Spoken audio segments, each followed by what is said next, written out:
నమో భగవతే శ్రీరమణాయ. Duncan గ్రీన్లీస్ MA Oxford విద్వాంసుడు, theosophist కూడా.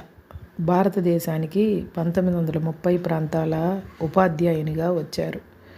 పాల్ బ్రంటన్ రచించిన ఏ సెర్చ్ ఇన్ సీక్రెట్ ఇండియాలో శ్రీ రమణ మహర్షి గురించి చదివిన తర్వాత వెగటు కలిగింది ఆయనకి. కానీ ఆయనే తర్వాత ఇట్లా వ్రాశారు: ఆ గ్రంథం జర్నలిజంలో అధమజాతికి చెందిన రచన వలె తోచింది నాకు. తిరువన్నామలైకి వెళ్ళటానికి నన్ను కొన్నాళ్ళు విముఖుణ్ణి చేసింది. ప్రశంసా పత్రాలను సంపాదించే నాటు వైద్యుని వలె ఈ మహర్షి కూడా తన గురించి ప్రచారానికి ఒడిగట్టారా అనిపించింది. కానీ అతి త్వరలోనే ఈ మూర్ఖత్వాన్ని మనసులో నుండి తీసిపారేసి అసలు విషయం ఏమిటో స్వయంగా చూద్దామని వెళ్ళాను. మహర్షిని దర్శించాను. వారు జీవితపు సమస్యని పరిష్కరించుకున్నారని గ్రహించటానికి ఎక్కువ కాలం పట్టలేదు నాకు. వారిని ఆవరించి ఉన్న ఆ శాంతియుత తేజస్సు ఏ సంశయమూ లేకుండా చేసింది. నిశిలోని ప్రశాంతత వలె ఆయన వదనంలోని ప్రశాంతత ఒక్క క్షణంలో ఏ సందేహాన్ని లేకుండా చేసింది. మొదటి చూపులోనే నా అన్వేషణలో ఒక భాగం అంతమైంది. ఒక్క త్రుటిలో గురువుని దర్శించాను. గ్రంథాలలో వర్ణింపబడినట్లు ఆయన ఒక జీవన్ముక్తుడని గ్రహించాను. అది ఎలా జరిగిందో అడిగితే నేను చెప్పలేను. నీరు తడిగా ఉన్నదని, ఆకాశం నీలంగా ఉన్నదని తెలిసినట్లేను. అది స్వయం విదితం, ఎవ్వరూ కాదనలేరు. అందరిలాగా నేను కూడా ఒక ప్రశ్నావళిని తెచ్చాను. మొదటి రోజులలో బిడియం వల్ల ఏమీ మాట్లాడకుండా మౌనం వహించాను. ఇక నా మౌనాన్ని భంగపరుద్దామనుకుంటుండగా నేను అడగని నా ప్రశ్నలన్నీ ఎంత నిష్ప్రయోజనమైనవో గ్రహింపుగలిగి పరిష్కారమైపోయాయి. ఇది అందరికీ కలిగే అనుభవమే. నా సాక్ష్యాన్ని కూడా దానికి జతపరుస్తున్నాను. ఆ పునీత ప్రదేశాన్ని విడిచేలోగా మహర్షిని కొన్ని ప్రశ్నలు అడిగాను. అద్భుతమైన విధంగా, నాకు కొత్తగా అనిపించిన విధంగా ఆ ప్రశ్నలకు సమాధానాలిచ్చారు వారు. సంపూర్ణమైన సంతృప్తి కలిగింది. ఆనందభరితుణ్ణయ్యాను. నేను అనుకున్న 4 రోజులు అయిపోయాయి. కానీ సెలవులన్నీ పూర్తయ్యేదాకా అక్కడి నుంచి వెళ్ళలేకపోయాను. సంతోషంతో ముగ్ధుడనై శాంతుడనై గడిపేశాను. అంతరాంతరాలలోని ప్రశాంతత హృదయంలో కూడా ఇంకింది.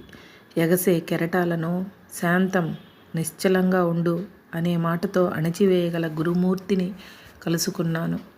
మూర్తిమంతమైన శాంతం ఆ సోఫాలో కూర్చున్నది. ప్రశాంతిలో వారు నిమగ్నులైపోయారు. నేను కూడా వీటితో తాదాత్మ్యం చెందాను. ఏ జీవినైనా తన ఇచ్ఛానుసారం అనుగ్రహిస్తాడు భగవంతుడు. కోట్ల సంవత్సరాల ప్రయత్నం వల్ల కూడా ఆ అనుగ్రహాన్ని సంపాదించలేం. భగవంతుని ఆశీర్వచనాలని పొందటానికి ఎవ్వరికీ హక్కు లేదు. కేవలం ఆయన కృప వల్లనే అవి లభిస్తాయి. సకామ తపస్సు వల్ల ఆయన దర్శనం కలగదు. పెళ్ళుబికిపోయిన ఆయన కరుణ వల్లనే అది సాధ్యం. శ్రీ భగవాన్ నా హృదయంలో నాటిన ప్రశాంతత నాలో 3 వారాలు నిలిచిపోయింది. స్వప్నంలోని చెలించే పారదర్శకమైన మేఘం వలె అంతకు పూర్వం ఎరుగని ఆనందమయ ప్రశాంతతతో మనస్సు కట్టుబడిపోయింది. నా అంతట నేను ఆ మనస్థితిని తెచ్చుకోలేను. గురువు స్పర్శ వల్ల తప్ప అది నెలకొనదు. ఇది నేను గ్రహించిన విషయం. ఒకనాడు హాలులో కూర్చుని యోగుల గురించిన పుస్తకాన్ని తిరగవేస్తున్నాను. ఎప్పుడో కానీ నాతో మాట్లాడని శ్రీ భగవాన్ ఆనాడు మాత్రం ఇంగ్లీష్లో "ఏమిటా పుస్తకం" అని అడిగారు. నేను సమాధానం ఇచ్చాను. నెమ్మదిగా మిలారెపా గురించిన పుస్తకాన్ని చదువు అన్నారు. ఆ గ్రంథాన్ని అంతకుపూర్వమే చదివాను. నా గుండె లోతులను కుదిపేసింది. అంతరంగ గగుర్బాటుని కలిగించింది. లోపల తులిచివేసింది. నాలో ఆ గ్రంథం వేసిన ముద్రను శ్రీ భగవాన్ గ్రహించే ఉంటారని, ఆ కారణంగానే నాకు ఒకే ఒకసారి అటువంటి ఆజ్ఞనిచ్చారని అనుకున్నాను. జీవన్ముక్తుని వర్ణనలని అన్ని మత గ్రంథాలలోనూ, అంటే హిందూ, బౌద్ధ, కన్ఫ్యూషియస్, క్రైస్తవ, మహమ్మదీయ, జైన మత గ్రంథాలలో చెప్పిన విషయాలు గ్రహించాను. అన్ని రకాల పరిస్థితుల్లోనూ శ్రీ భగవాన్ని గమనించాను. నేను చూసిన వాటిని ఆ పుస్తకాలలోని వర్ణనలతో పోల్చుకున్నాను. నేను చూసిన యోగులందరిలోనూ వారొక్కరే సహజ సమాధిలో ఉండే మహనీయులని నాకే మాత్రమూ సందేహము లేదు. తీర్పు చెప్పే అర్హత నాకు లేదని తెలుసు. నిజమే, ఒక జ్ఞానిని మరొక జ్ఞానే గుర్తించగలడు. వారు హాస్య ధోరణిలో ఉన్నప్పుడు చూచాను. ఎంతో లాలిత్యంతో వారు అతిథి సత్కారం చేయటం చూచాను. అన్యాయాన్ని గాని నిర్దయని గాని వారు శీఘ్రంగా నిశ్చలంగా మార్కొని పరాజితులను చేయడం చూచాను. ఉషోదయానికి ముందే లేచి ఆశ్రమవాసుల ఆహారానికై కాయగూరలను తరగటం చూశాను. ఒక్క మాటతోనే ఉపశమింపచేసే మౌనంతోనో ఒక నిశ్చలమైన దృక్కుతోనో అనేక రకాల సందర్శకుల సంశయాలని వ్యధలని అపనమ్మకాన్ని తొలగించడం చూశాను. వివిధ భాషలలో పొందికైన అక్షరాలతో వారు వ్రాయటం చూశాను. తమని స్తుతిస్తూ గాయకులు పాడే స్తోత్రాలలోని దోషాలను ఎంతో తాటస్థంతో సరిదిద్దటం చూశాను. ఆర్భాటం చేసే భక్తుని పట్ల, సోమరి అయిన పనివాని పట్ల, పెంకె కోతి పట్ల, ఉన్మత్తుడైన అభిమాని పట్ల, భట్రాజు పట్ల వారి వైఖరిని చూచాను. హోదాకి గాని అధికారానికి గాని తమ పేరును వాడుకునే వాని పట్ల ఏ విధమైన ప్రాముఖ్యాన్ని ఇవ్వక తమ అనుగ్రహాన్ని రాకుమారునికి పామరునికి సమానంగా వెదజల్లేవారు. సర్వాంతర్యామి అయిన భగవంతుడైనా కాకపోయినా వారు మూర్తిమంతమైన మహనీయత అని నిస్సందేహంగా అనిపించింది. కుల పర్వతాల రాజటీవీ సంధ్యాతారలోని మాధుర్యంతో మిళితమయ్యే మహనీయత వారిది. వేసవి సాయం సమయాలలో వారి సమక్షాన కూర్చున్నప్పుడు మేము వేగిరపడే మూర్ఖమైన అల్పజీవులం కామని, పరమసత్యం నుండి నామరూపాలతో అల్లబడిన సాలెగూడులోని భాగాలమని అనిపించేది.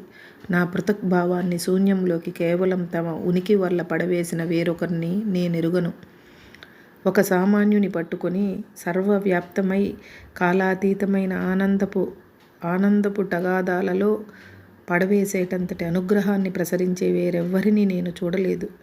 వారి అనుగ్రహం భగవదనుగ్రహమే. వారు భగవంతునికి ప్రతినిధి, దూత కదా. ఆ అనుగ్రహం అనంతం. వారు అందులోనే ఎల్లప్పుడూ ఉంటారు. నాకు కూడా ఆ అనుగ్రహం కొద్దిగా అనుభూతమైంది. నా ఈ ప్రేలాపనంతా ఒక్క చేతి ఊపుతోనో మందహాసంతోనో తోసిపుచ్చుతారు వారు. నీవు అనుభవించే ఆనందం ఇక్కడైనా మరెక్కడైనా ఒకటే. ఆ ఆనందం ఆత్మది. దానిని నీవు భౌతికంగా ఉన్న వాతావరణానికో స్థానానికో ఆపాదిస్తావు అంటారు. మీ పట్ల మాకు నచ్చిన విషయాలని, లభించిన అనుగ్రహాన్ని చెప్పుకుంటాం. మీరు అడ్డు రాకూడదు. తిరువన్నామలైలో నెలకొన్న మౌన సద్గురువుకి మేమెట్లా రుణపడ్డామో బాహాటంగా చెప్పుకునే అవకాశము ఇదే కదా అంటాం. ఆశ్రమవాసులు మృదువైన వారు, ఇతరుల పట్ల అక్కర చూపేవారు, దయామయులు. నేను ఇంగ్లీష్లో వేసిన ప్రశ్నలను తమిళంలోకి అనువదించి మహర్షి తమిళ సమాధానాలకు మళ్ళీ ఆంగ్లానువాదం చేసి వాటికి శ్రీ భగవాన్ ఆమోదం పొంది నాకిచ్చేవాడొక ఉదారమిత్రుడు. శ్రీ భగవాన్ స్వయంగా చూపిన అతిథి మర్యాద ఎంతో ఆహ్లాదకరంగా ఉండేది. మన నడుమ వారి ఉనికే ఒక మహద్భాగ్యం. ఆత్మస్వరూపాన్ని వారు నిస్సందేహంగా స్పష్టంగా గ్రహించటమే లోకాన్నంతటినీ ఆ పరమసత్యానికి ఇంకొంచెం చేరువ చేసింది. వారి పలుకులు లోతు తెలియని మహాసముద్రం వలె కొన్ని వేల మందికి ఉపశమనాన్ని, స్ఫూర్తిని అనుగ్రహించాయి. పర్వతాలు, సాగరాలు, అంతరిక్షం ఆ నిత్య సత్యాన్ని మనకి స్పష్టపరిచినట్టు వారి ప్రశాంత మౌనం నిత్య సత్యానికి మానవ రూపం. శ్రీ మహర్షి మహానిర్వాణం తర్వాత వ్రాసినది. భగవాన్ మరణించారు, ఇక లేరు అనగలమా? అది అర్ధరహితం. విశ్వమయులైన వారికి మృతి ఏమిటి? నేను వెళ్ళిపోతాననుకుంటున్నారు. ఎక్కడికి వెళ్ళగలను? నేను ఇక్కడే మీతోనే ఉంటాను. మనల్ని వియోగానికి సమాయత్తపరుస్తూ వారిచ్చిన వాగ్దానమిది. తిరువన్నామలైలోని మా బోంట్లకు ఆ మాటలలో విశ్వాసముంది.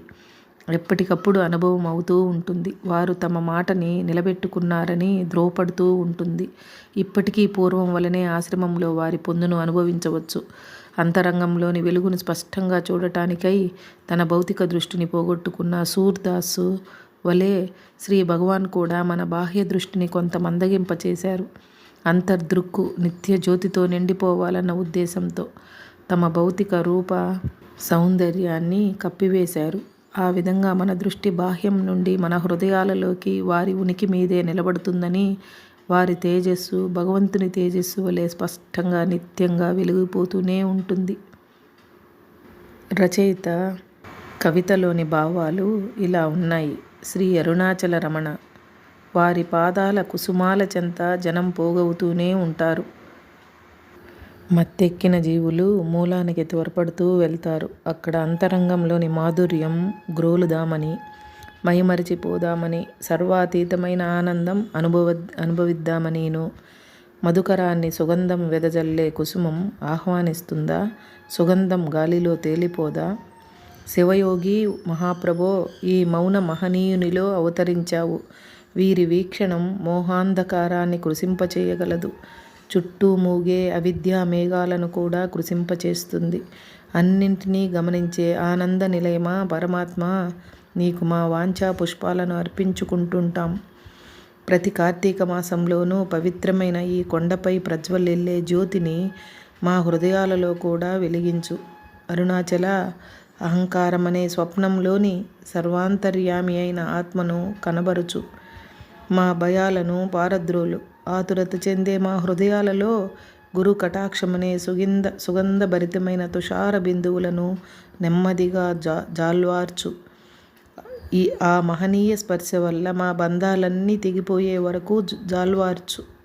శివాత్మ అధిపతి, నిశ్చలమైన ప్రశాంత సాగరమా, అరుణగిరి వలె నిశ్చలుడా, అరుణాచల హృదయ మధ్యంలో కలడు మౌన ప్రభువు పరమాత్మ. హరే రమణ.